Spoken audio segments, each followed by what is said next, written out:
The content of this video, as well as the thoughts, views, and opinions expressed herein, belong to the presenter and do not necessarily reflect the views of Brigham Young University or the Church of Jesus Christ of Latter-day Saints.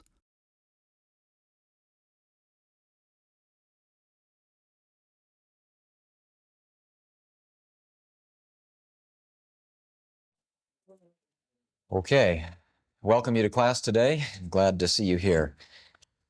If you will just leave your little essays on the desk when you leave, I look forward very much to reading them, and I appreciate the thought that's gone into them, and several of you have been resourceful enough to call me and contact me and discuss the matter. I'm glad to see you do that. I really appreciate the interaction between students and professors, and I want you to know that I feel myself as much in the learning process as you, and I learn a great deal from the challenge of presenting ideas to students and getting your feedback, so I look forward very much to learning from you and from the thoughts that you've given to me. I understand that the roll has not always gotten around to everyone, or you might sit in a seat where the roll has already gone by after you've come in. Feel free to correct the roll appropriately to be sure that it reflects your attendance if you care to. Today we'd like to finish up the last few elements in the Sermon at the Temple and then consider some of the implications of this approach to these chapters of Scripture. Of course, right after Jesus concludes the familiar material from the Matthean sermon, you begin in chapter 15 of 3rd Nephi with the statement that puts all of this again back into perspective as to what it is doing. And there Jesus says, "Whosoever shall remember and do these things, him will I lift up at the last day." Again, the point that we made at the outset was that one of the main purposes for this exercise, this instruction that Jesus is giving to the people, is to allow them to be able to be lifted up at the last day to withstand the final day of judgment. This general eschatological judgmental orientation is then reinforced by what Jesus says. Notice also that just before you begin the Matthean material in chapter 12, in other words, the last part of chapter 11, you have the image of the person who builds upon the rock and the contrast with the person who builds upon the sand. That also comes then at the end in 3rd Nephi chapter 14, forming a kind of frame or an inclusio, which is a device used in ancient literature frequently to help people to see what the orientation of a passage will be. So we have that double reference helping us all the more clearly to see this focus in the Sermon at the Temple. Chapters 15 and 16 then move into what I would just term a lecture on the nature of the covenant. Here Jesus responds to some of the questions that people have. They're not sure how it's possible that the law of Moses, as we discussed in the first lecture, could be entirely fulfilled when there are still a number of outstanding prophecies and promises that obviously have not yet been completely satisfied. Jesus explains how that will be, how the law has been now transformed, but all of the promises that God has made, of course, are not yet materialized, and they will be brought into effect both for Israel as a group and for individuals personally in due course. Point number 42, at the conclusion of that lecture, the beginning of chapter 17, Jesus then again turns his attention to instructing the people further as to what they should do. The first instruction, chapter 17, verse 1, is that the people, if they are going to comprehend what he has said, must ponder, must go home and think about the things that have been said and done. I think that's an important instruction that tells us that there are deep meanings in what Jesus has given. Just as the temple for us is something that is never exhausted, that you must always ponder and think and pray about. So Jesus instructs his people that that's what he wants them to do with this text. It's not just a matter of doing and listening and remembering, but also pondering and internalizing and thinking about very deeply. Item number 43, in verses 5 to 9 of chapter 17, Jesus then calls the people to bring any of the sick or afflicted that they might have so that Jesus can bless them. We have then the touching scene of Jesus blessing all of those in this multitude who had any affliction or handicap or any kind of illness. A comparable function, I suppose, is served in our own temples by the prayer roll, which is placed on the altar for any of the sick or afflicted or any people who need special blessings. It seems to me that Jesus turns to a similar function. It's interesting to me, although this is certainly not a part of any kind of ritual that would be then given by Jesus to the people, that they turn around and reciprocate to him with the washing of the feet, not with ordinary water, but they wash his feet in their tears because of the gratitude and the love that they have felt for him, having spent this day or whatever time it was with him. Point number 44, Jesus then turns to bless the parents and the children. We frequently hear of this material. It's used in many primary meetings and primary in-service lessons to show how Jesus loves the children. We overlook, however, the first half of the blessing when we do that. The first thing Jesus does is call the parents, and he blesses them. It's interesting to me that there's some discussion given, although we can't be very sure of exactly how the people positioned themselves or where they were, but the text talks about these people being round about Jesus. Jesus is in the middle somehow, and he calls, first of all, the children to be brought to him. It seems to me that they would have, as children naturally do, just thronged around him just encircle him in kind of an internal circle within the multitude. And then it says the parents stood around the children, all round about them. So it's almost as if you have Jesus in the middle with a circle of children around him, and then the parents encircling them. After Jesus blesses the parents, and then he turns to the children and blesses each one of them. I think it's significant that the text says, after he concludes this blessing, that he turns to the parents and says, "Behold your little ones." It seems to me, and I just suggest this for your pondering and thinking about, that Jesus is doing something more here than simply saying, "Look at your little kids, aren't they cute? Aren't they cute little guys?" He's saying, "Behold your little ones." In some sense now, I think they are their little ones, in a sense that they weren't prior to the time this blessing was given. At that point, you remember that the parents witness what has gone on, angels descend and minister, and thus this portion of the sermon at the temple is witnessed by God, angels, and the parents as witnesses. The suggestion, of course, is that some form of priesthood blessing has been given, which now brings these families together in a special spiritual way. They would never be the same as families in any event, having experienced this great event together as a family unit. In chapter 18, we turn then to point 45, where Jesus will give the people a new name. The new name that they are given is the name of Christ, which they take upon themselves by way of covenant. It's interesting that we now encounter the Eucharist, the sacrament, where Jesus divides the congregation into the groups and has the disciples minister unto them, giving them each the bread and the wine as tokens of his body and blood. And in so doing, as they partake of that, they covenant and witness that they will keep the commandments which he had given them this day. The sacramental covenant we usually think of only in connection with our baptismal covenants. But as I understand it, when we partake of the sacrament every Sunday, we renew whatever covenant we have ever made with God.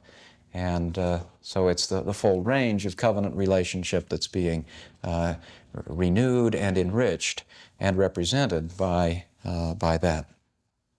I'd like to digress for just a minute to talk about the sacrament, because I think it bears on the general question of whether or not it is reasonable to think that the Nephites took what they experienced on this day and incorporated it somehow into their religious liturgy and ritual. I think one of the strongest evidences of that is in the sacrament prayers. If you compare, and few people have done this, 3 Nephi chapter 18, where Jesus administers to the bread and then administers to the wine, the words and phrases which Jesus uses in 3 Nephi 18 all find their way into the sacrament prayer that you find in Moroni chapters 4 and 5. That they will take upon them the name of Christ and always remember Him. Now in 3 Nephi 18, it's all cast in the first person. Jesus, of course, is saying that you will keep the commandments which I have given you, that you will always remember the body which I have shown unto you. Now someone has taken this, whether it was Nephi himself or whether it was Jesus himself, we don't know, but someone has taken this experience and then cast those words and phrases into the prayer that the Nephites, I think, immediately begin using as their sacrament prayers. It's interesting to me that as Latter-day Saints, we do not technically observe the sacrament of the Lord's Supper. The prayers that we administer, the sacrament that we participate in, is really the sacrament of the Lord's appearance, because it is from the Book of Mormon that we know those prayers. We don't know those from the New Testament or from anything in early Christianity. The way in which the priests administer the sacrament is explained in the Book of Mormon and follows this prototype. What that says to me is that while we generally spend our time during preparation for partaking of the sacrament thinking, and this is certainly appropriate, I don't mean to take away, I mean to simply augment, we usually think of the Last Supper, the upper room, the events that preceded the crucifixion and resurrection of Jesus. It seems to me that we should add to that an effort to try to spiritually place ourselves into the context of the Sermon at the Temple, that we should try to see ourselves as having experienced the same thing that these Nephites did. It is their prayer that we use. Couple questions, yeah. Says when Christ is in like the old world, first he said the prayer, and then he broke the bread and ministered the wine. But now, and also in the American continent, we did the opposite way. Is there any significance to that? I never wondered about that. The question is whether it makes any difference whether the bread is broken prior to the blessing, as seems to be the case in the New Testament record, or the other way around. I guess I'm not sure. Yes, they partake of it, and then they are told, of course, right at the outset, this is a covenant that I want you to partake of this, and then they are told, now that you have done this, this is the meaning of what has happened. I don't know, it's an interesting question. I have to think about that. Two things. The translation changes the order of that. But okay. In all of the, in John? Either Luke or John, or just the one place. All right. The other question is, how do you think the liturgy and ritual here in the New World compares to the one in the Old? Well, that's a good question. The question is, did the prayers that Jesus then initiated here in the New World track very closely what he would have given to the disciples, the apostles indeed, in the Old World? The problem there is we don't have much of the Eucharistic literature from the first couple centuries. There's a little bit. There's a lengthy treatise by Lietzmann on the liturgical material, baptismal prayers and the sacramental prayers from early Christianity, 3rd century, 4th century, wide variety of it. I've looked at that. I don't see much in the way of similarity that would indicate you see basic things that are there. You'd always expect that, but in terms of verbatim similarities, no, not that I've found. Part of the problem here, too, to us, the sacrament is a very open thing. Anyone can come and watch us administer to and pass and partake of the sacrament. What we're seeing here, when Jesus finally gets to the pinnacle, the last thing that he is going to present to these people, it's the sacrament. Very sacred inner ordinance. In early Christianity, the love feasts, the agape feasts, the Eucharistic experience was kept extremely secret. And in fact, that was one of the things that led to so much speculation about what the early Christians were doing off in these things, and people assumed that since they were called love feasts, they must be R-rated or X-rated or something. And for that was part of the reason that the Christians then made the sacrament a more public event in the 2nd century. So I point that out simply to say that whatever those prayers were originally, they were kept very sacred and very secret, and that explains, I think, to some extent why we don't know exactly what Peter and Paul would have been using as they went around and administered the sacrament to the faithful there. It's an interesting question. Maybe someday we'll know more about it. There is a little difference that I think you might also want to observe between the old world and the new. For those who see this as the sacrament of the Lord's Supper, the prayer, and Paul reflects this, the prayer on the bread was always, eat in remembrance of the body which was broken. It's the broken bread, the symbol of the breaking there, that becomes important for the old world. But in 3 Nephi 18, if you look at verse 7, what does the bread symbolize in the memory of the Nephites? You should partake of the bread in memory of the body which I have shown unto you. See, for the Nephites, they didn't see the breaking as John and James and Peter did, and Mary and Martha, those who were there at the cross. For them, it was a symbol of the resurrection, the life, the blood, the bread of life. So, a little different orientation. You might also want to just note and put this in the hopper to think about as well, and that is although we don't celebrate the sacrament today in our temples, in the Kirtland Temple and in the Nauvoo Temple, that was standard. In fact, as a part of the dedicatory service for the Kirtland Temple, after Sidney Rigdon finally got through with his, 2.5-hour sermon? Sidney was into long sermons. They broke for the afternoon and came back, and following the dedicatory prayer and a number of testimonies and speaking in tongues and so on, then the 12 apostles administered the sacrament to all who were present. That was also done in the Nauvoo Temple. We move then to point number 46. After the sacrament is administered, Jesus then gives the people instruction about the importance of continuing worthiness, that no one is to be allowed to participate in the sacrament, and by that I would understand all of the ordinances and instructions leading up to and a part of the partaking of the sacrament. Everything that Jesus has done, whatever is going to be continued of this, no one is to be allowed to participate in these from this point forward unless they are proven worthy to do so. Something along the order of a temple recommend is perhaps suggested here, that priesthood authorities are not to knowingly allow people to participate in these ordinances unless they are worthy to do so.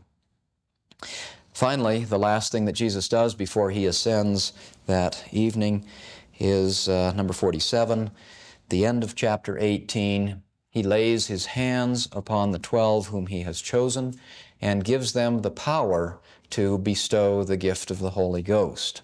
I think that's an interesting thing to observe. Jesus, of course, had called them as 12 in chapter 11, but if you look carefully, the text is very precise and says that at that point Jesus gave them only the power to baptize. That, of course, is the Aaronic priesthood, or the Levitical priesthood, or something equivalent in the Nephite jargon. But by the time they have completed this day, they are now prepared to take upon themselves the Melchizedek priesthood. So there's something that has happened between chapter 11 and chapter 18 that I think is significant from a priesthood advancement point of view. And I think that that too fits very nicely into what we've been suggesting as the essence of this experience altogether. So with that, the remarkable day, first day of Jesus with the Nephites, concludes. You can imagine going home that night and indeed having been fed and impressed.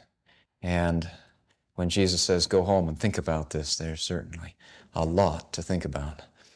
Can you imagine having just had this all thrown at you? You remember when you went to the temple, or when you were baptized, or whatever it was, it doesn't all sink in right at first. It takes a while.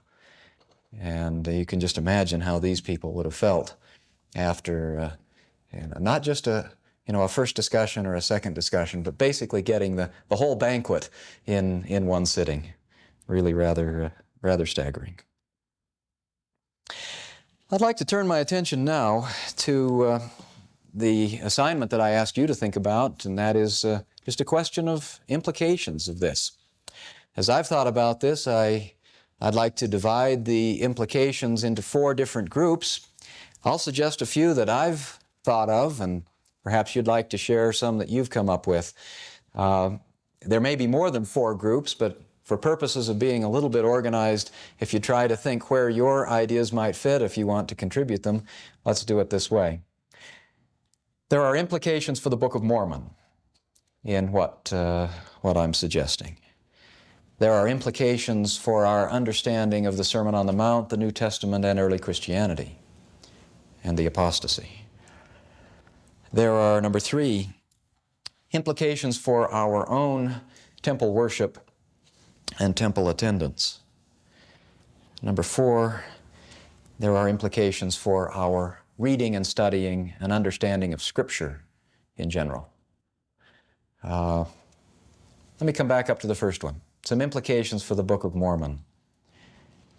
If this is right, does it change our view?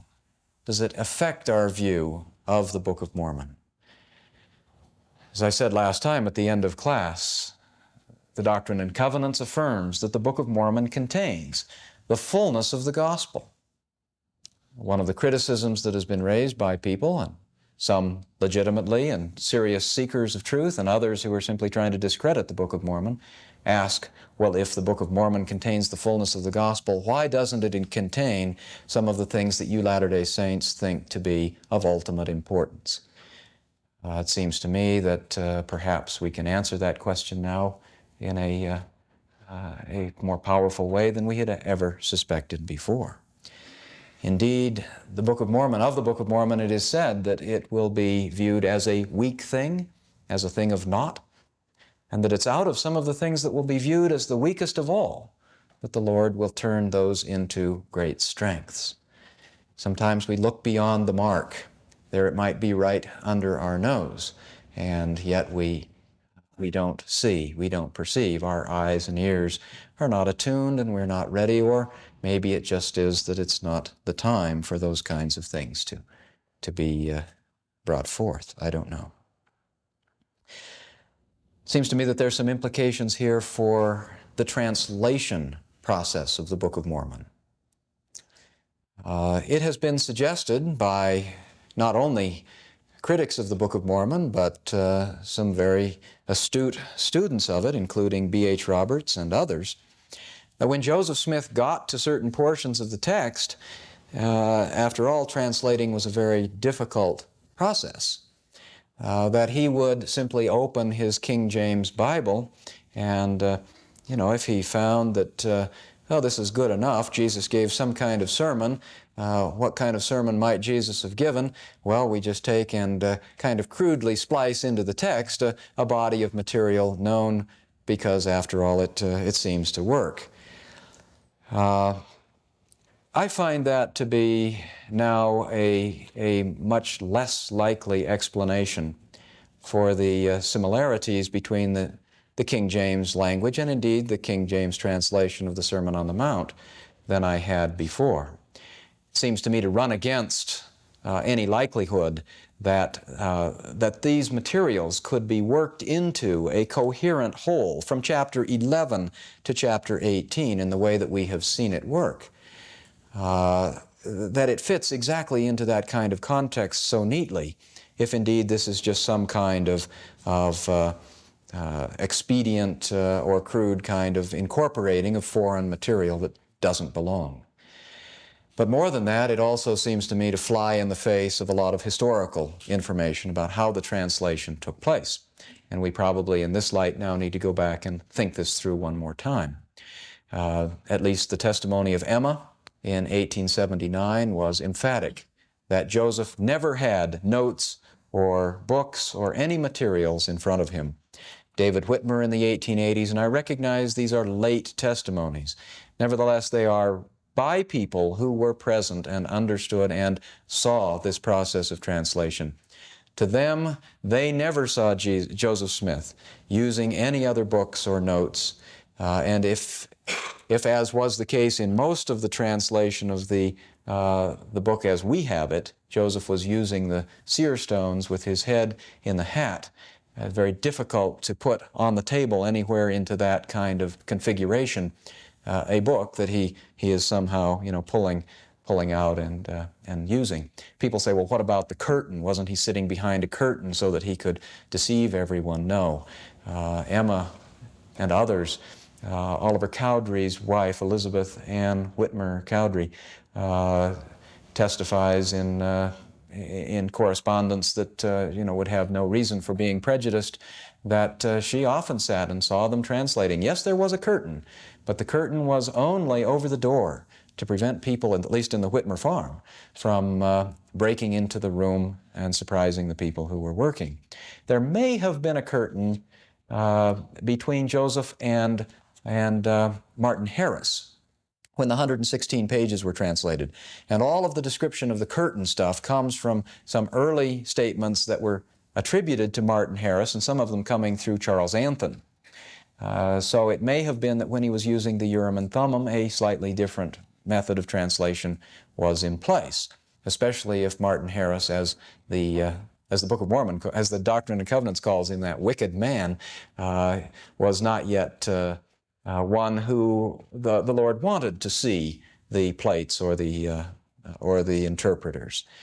That would make some sense. But for Oliver Cowdery, there would be no reason to withhold from him a view of these things, partly because when Oliver, and you can find this in the Dean Jesse's collections of the personal writings of Joseph Smith, Oliver Cowdery received himself a vision of the Lord and of the plates. Prior to the time that he joined Joseph Smith, it was in March of 1829, he had that vision, and the Lord said, I want you to go and be his scribe. And that was why on April the 5th, Oliver Cowdery shows up in Harmony, Pennsylvania to help Joseph. So he had already been certified by the Lord as one who could see the plates. I think that might explain some of the difference there. In any event, I think that the accounts that we have then of how the translation took place supports the idea that what we have here is in fact a more literal representation of what was actually on the plates than just some kind of nebulous general interpretation. David Whitmer said that in the translation process, a character would appear to Joseph, and then he would give the translation. It's interesting to me that sometimes he says that sometimes in that translation process, one character would end up being a whole sentence. Other times, a character would only represent a word. In other words, we wouldn't expect to find a one-to-one correlation between what is in the English translation and the symbols on the plates. But everything that is translated into English has some equivalent, whether it's a symbolic or a more of a literary kind of equivalent. It was, at least in David Whitmer's mind, something that was coming from the plates and not just being incorporated in from the rest of the rest of Joseph's memory of Scripture. I don't think he had these things memorized. Perhaps in some deep, profound psychological sense, the biblical texts were embedded in his memory, and the Lord was able, through the felicity of the Spirit, to bring these kinds of things to his memory in a way that is supernatural and extraordinary. Maybe that would account for it, but certainly not, in my opinion, pulling the book out and just reading from it. Question? Okay.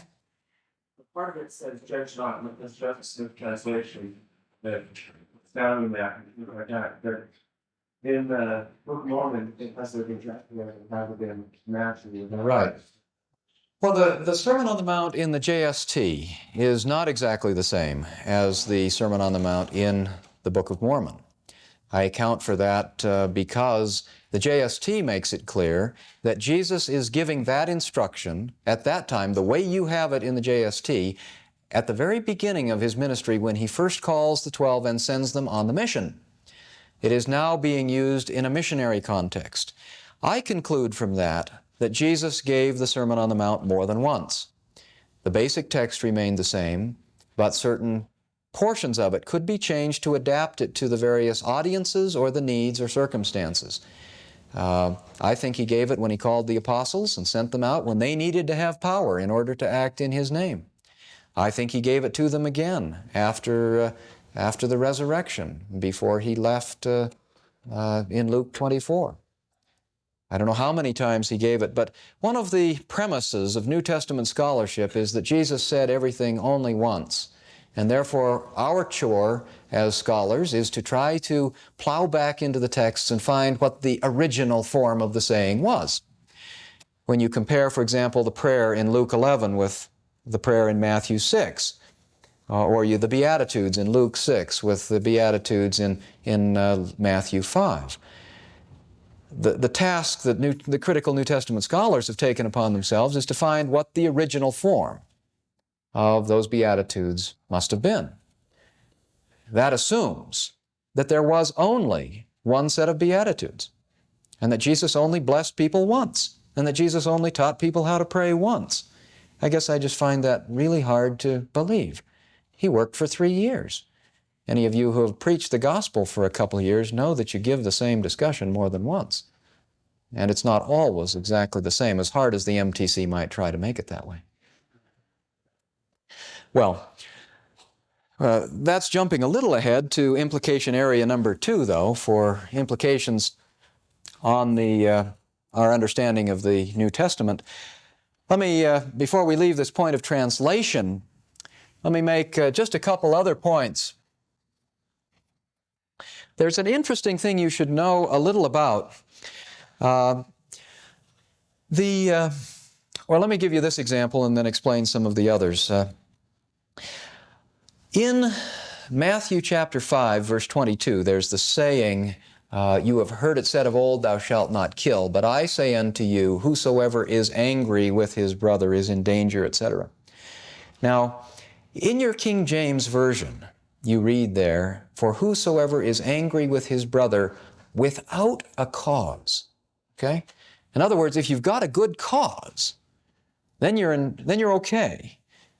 But if you are angry with your brother without a good reason, then you are in danger of the counsel and the judgment and so on. Now that phrase, "without a cause," is this little Greek word, "eike." Kind of hard to translate exactly what it means literally, but likely or something like that.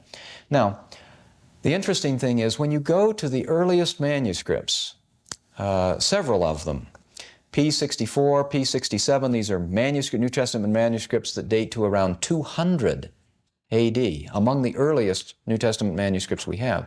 Also the original hand of the Codex Sinaiticus, one of the better of the New Testament codices, and several other minuscules and other early Christian fathers. When they present this material, they drop this word. They don't drop it, it's just not there. So it just says, whoever is angry, period, is in trouble. Now you look at 3 Nephi 12, and you'll see that the phrase "without a cause" is gone. New Testament scholars have concluded that this is probably the original, the better reading, to drop this, because Jesus rarely gave people excuses or escape hatches. And He doesn't say, whosoever looks upon a woman to lust after her with good cause is okay. No. The harder sayings of Jesus are the ones that are usually consistent with the rest of His preaching. So here we have one place in the Book of Mormon where the New Testament manuscripts make a difference in the meaning of how we understand what Jesus is saying, and the Book of Mormon conforms with what it appears to me, and I think most would agree, to be the stronger reading. There's another one like that in 3 Nephi chapter 12, verse 10, where you have in Matthew it says, "For whosoever shall suffer persecution and so on for righteousness' sake shall be blessed." Now, as people have tried to translate the Sermon on the Mount in Greek back into the Aramaic that Jesus might have spoken, that is a very difficult expression to put back into Aramaic. A very strong and cogent argument has been made that Jesus didn't say that we should suffer for righteousness' sake, but that in Aramaic that most likely would have been, whosoever will suffer for the righteous one's sake. In other words, you're suffering for who? For God. He is the righteous one. The Book of Mormon is consonant with that, where it says that you will suffer for my name's sake. It is the Lord that is behind that. Now, there are about 10 other significant places in the Greek manuscripts where it appears that there were some differences in the early manuscripts. They're significant from a very technical kind of textual point of view, but they don't, in my opinion, result in any difference in the meaning of the passage. In other words, some places the Greek will say, whoever is angry with his brother. In other places it will say, whosoever is angry with his brother. And some places will just say, who is angry with his brother? Well, there we have some textual confusion. Was it who, whoever, or whosoever? But does it matter in English how you render it? I can render that any one of those three ways into English and then ask you to tell me which of those three in Greek it originally was, and you can't tell. You could render all three of those Greek expressions with the same whosoever in English. And that's the case in, I believe, in all of those other places where we have variants. The one place where it does make a difference, the Book of Mormon delivers the needed translation. Well, other implications that occur to you for the Book of Mormon, its meaning, its message? Yes? I think there's a lot of stories in the Book of Mormon that can be interpreted in that same sense, applying covenants and temple symbols to the message. Yeah, now that we know that they were seeing the fulfillment of the old practices in this new, and also knowing how important temple ritual was in ancient Israel, we can start looking at places like 2 Nephi chapters 6 to 10, which is a covenant speech that Nephi wants Jacob to deliver to the people. We can now look at Mosiah chapters 1 to 6 with a new set of eyes, which of course has a lot of similarities. The covenant language in chapter 5 in Mosiah is directly related to the language that we have in 3 Nephi 18. All of the promises, taking upon yourself a new name, promising to remember Him always and keep His commandments which He has given you, those phrases are right there in Mosiah 5. Also, look at Alma chapters 12 and 13, where Alma is describing a manner in which priests after the order of the Son of God are ordained, a manner in which they can look forward to the atonement of Christ. It's a symbolic type of ordinance, more going on there than just a simple ordination by the laying on of hands. Yes? The thing I noticed is way in DC 84 it talks about Moses trying to preach the gospel Yes, by very closely, the way he's trying to prepare them to see the face of God. yes. Yeah, you're looking at Exodus 19, the washing your clothes and preparing, and of course they chicken out at the end, but say, Moses, no, you go do it. That's Mentioned in DC 42 also travels very closely when he actually says, yes, that's right, and that's right.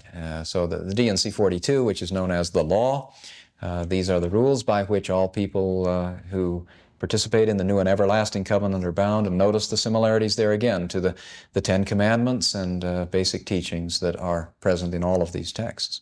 It's a good point. Any other Book of Mormon implications? One of the theme songs, of course, of President Benson's administration has been that we still labor under a condemnation because we have not remembered the new covenant, even the Book of Mormon. Look at the phrase there in the 84th section, verse 57. The problem is not that we have forgotten the Book of Mormon. The problem is not that we don't know the story of the stripling warriors and so on. The problem is not that we don't have Arnold Freeberg paintings etched in our minds. We remember the Book of Mormon in those kind of ways. But what the Doctrine and Covenants tells us we must remember is the new covenant, even the Book of Mormon. And of course, one of its purposes is that we might know the covenants and know that we are not cast off. That's right on the title page. So perhaps we need to attend much more to the understanding of the covenant relationship that the Book of Mormon is trying to create between us and our Father in heaven and Christ.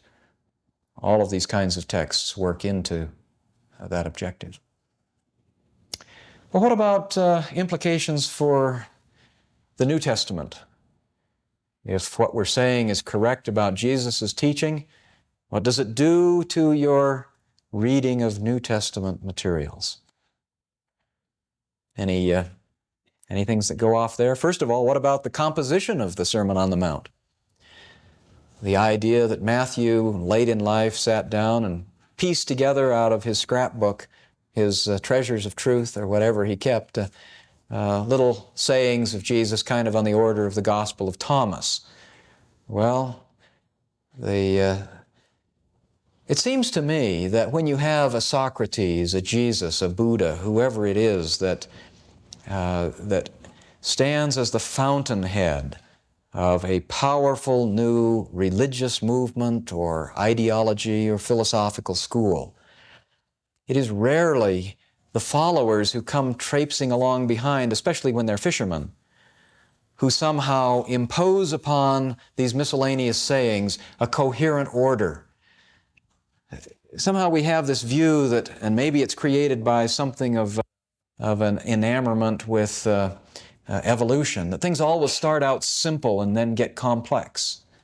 And therefore Jesus' gospel must have started out with simple sayings and then the complex structures were added ecclesiastically after the community was somehow formed. It seems to me that isn't necessarily the way we ought to view this. It's more likely to me that the powerful historical fact of Jesus has to be understood in conjunction with Him being the source of not just a few aphorisms or proverbs, but an entire worldview that is put together in a coherent whole. It seems to me that that's a more likely interpretation, and that the reasons offered by textual critics to the contrary are interesting and teach me to read the text very carefully, but they don't explain what I see going on here. Question or another point? Just a thought, a lot of scholastic one. Yeah. It just occurred to me that we've been told to keep journals in health for how many years? What wrong with manuscript? Would he not have recorded that and then just written his testimony from the things of his journal? Well, I'm sure that Matthew kept records. He, by training, was a person who was a record keeper. It was written 70 years later. What records? Yes, and the New Testament scholars are moving away from the radical idea that I've presented here, that Matthew somehow just pulled this all together.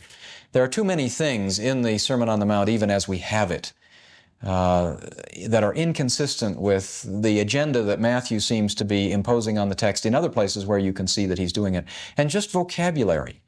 There, I can't remember off the top of my head, but I've looked at the vocabulary in the Sermon on the Mount, and there are an astonishingly high number of words in the Sermon on the Mount that are used only in the Sermon on the Mount and never again in anything that Matthew writes, and rarely in anything else in the New Testament. It bears the characteristics of a pre-Matthean text that Matthew didn't write. Surely he incorporated into his record, but he's not, I can't imagine Matthew pawning off in 70 A.D.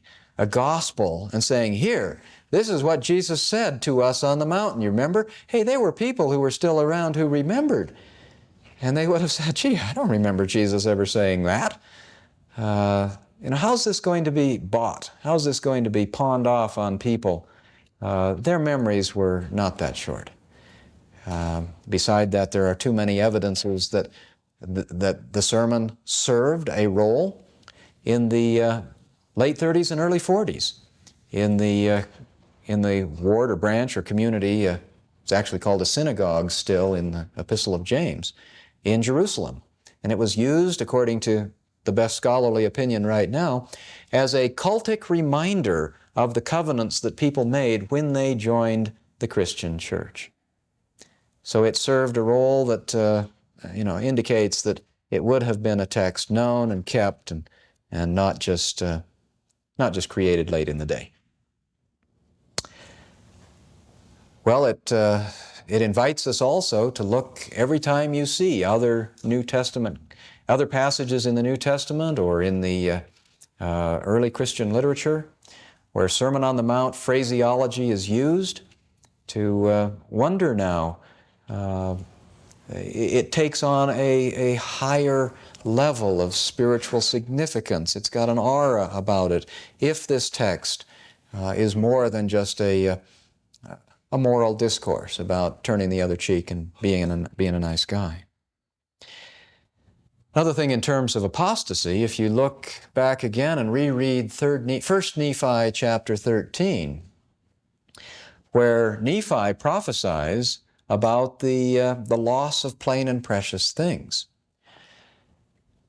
At large in the land generally among Latter-day Saints is the idea that what happened was that plain and precious things were taken away from the record. First of all, somebody came along and with some scissors excised things that were plain and precious. That's not what Nephi says.